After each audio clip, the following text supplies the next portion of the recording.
Hey guys, it's Pastor Rod. Happy Tuesday. This morning's brief message comes out of Luke chapter 13. I'm going to begin in verse 31. It says, "At that very hour, some Pharisees came to Jesus and told him, 'Leave this place and get away, because Herod wants to kill you.' But Jesus replied, 'Go tell that fox, look, I will keep driving out demons and healing people today and tomorrow, and on the third day I will reach my goal.'"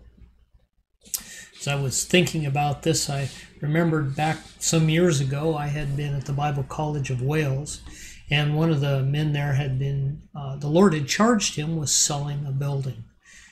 That's what he felt like God had called him to do. And in that process, of course, all sorts of little things came up. I remember we were in his office talking, and somebody came in and said, well, they came and looked, and the roof has some problems, and there's some plumbing issues. We've got toilets that aren't working, some are broken. And I remember he looked at her and said, "Those are just little foxes. God hasn't called me to sort out little foxes. He's called me to sell a building."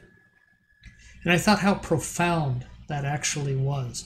See, what happens in life is all these things distract us from what we've been called to do. We live in a day and in an hour. Man, it seems like our world is coming apart at the seams, and we can get easily distracted on all the things that are going on around us. My question to you today is, what has He called you to do? What has He put you in charge of doing? And let's let the little foxes run their course so that on the third day we can reach our goal. Sometimes what happens is we're so busy chasing these little foxes that we miss the thing we've been called to do. And this was his point that day. God hasn't called me to fix toilets. God hasn't called me to fix roofs. He called me to sell a building. And his comment was really deep. He said, I'm going to focus on selling the building, and all these other things are going to sort themselves out.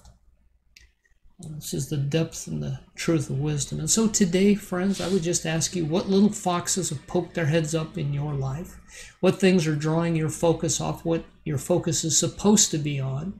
What is distracting you and dividing your time, your spiritual energy? How much of your prayer is being fractioned off into all these little foxes that at the end of the day aren't as important as the goal He called you to?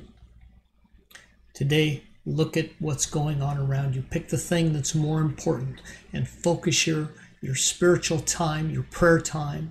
Focus on those things and ask the Lord to complete the good work that He's begun in you. Friends, have an awesome week. He has not brought us to this hour to fail, but to succeed.